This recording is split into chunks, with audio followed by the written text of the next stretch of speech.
Morning, everyone. Pastor Chuck Blair of New Church Live. Welcome to 10 Minutes of Morning Calm. And today we're going to talk about the limits of feeling. Again, we live in a culture that can overplay, the feeling hand. And today we're looking at a passage in the Bible where God is saying, humble yourself under her hand. That idea of humbling ourselves under the direction of other people. And that's just a basic, simple lesson of life that we have to do. And we don't live in a culture that promotes that a whole lot. And why is that important? Why is that important? Why is it important? Well, here's how we're asked to think of it, maybe from a Christian New Church perspective. This is from the book Secrets of Heaven, 1937. And there are certain people, while they lived in the world, who refused on principle to compel themselves anyway. In other words, there was no compulsion. There was no just do it. It was all about just what you felt like doing, and that was it. Their character is such that they're almost devoid of selfhood, utterly lacking in self-determination, which makes them somewhat useless. That's kind of a strong word there. They're open to being led by the evil as well as the good, and they suffer much. Friends, think of it this way. And I would imagine that a lot of this will ring true, especially for those of us who fill a function as a parent. There are times where we just have to get stuff done, and you could use a different word than stuff if you wanted to. There are times where we just have to get stuff done, period. Whether you want to, whether it's convenient, whether it's comfortable, whether you feel like it, doesn't matter. I would have a hard time imagining a parent being really effective who did not on occasion have to say that. Like, no, look, it's just you just have to do this. You just have to do this. And it's interesting because what we're asked to think about here from a Swedenborgian perspective is the idea that that's how we actually develop a sense of self. There's a paradox here, right? A sense of self does not grow out of just doing whatever you want, whenever you want, just what you feel like. A sense of self grows out of this kind of discipline. That's a key word. This kind of really disciplined approach of like, look, I just got to do this. I just got to get this done.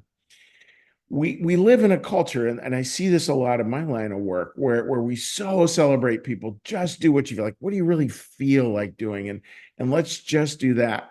And is there some truth in that? Obviously, like, I felt like I should be a minister, or maybe you felt like you should be a nurse, or maybe you felt like you wanted to run your own business. Whatever those are great feelings to have.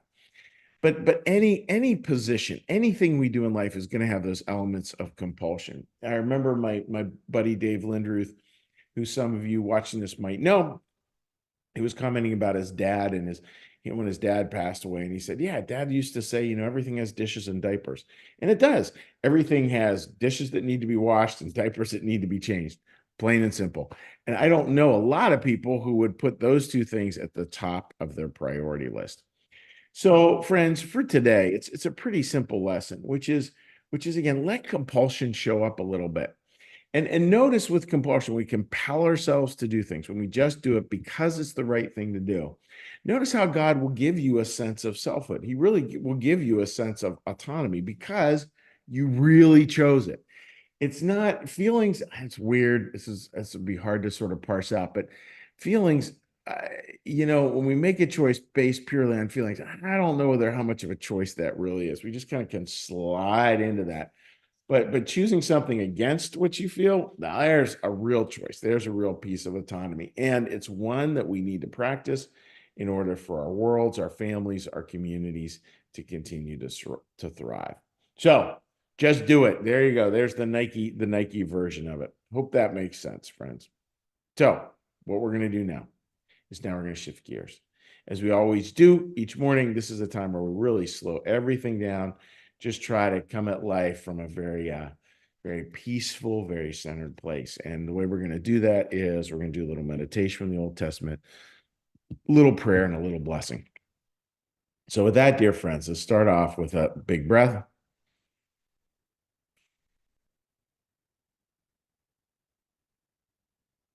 Be still and know that I am God. Be still and know that I am.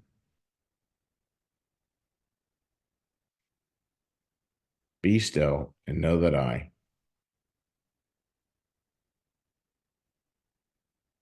Be still and know that.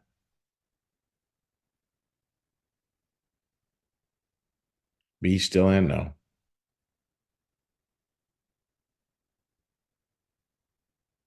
Be still and.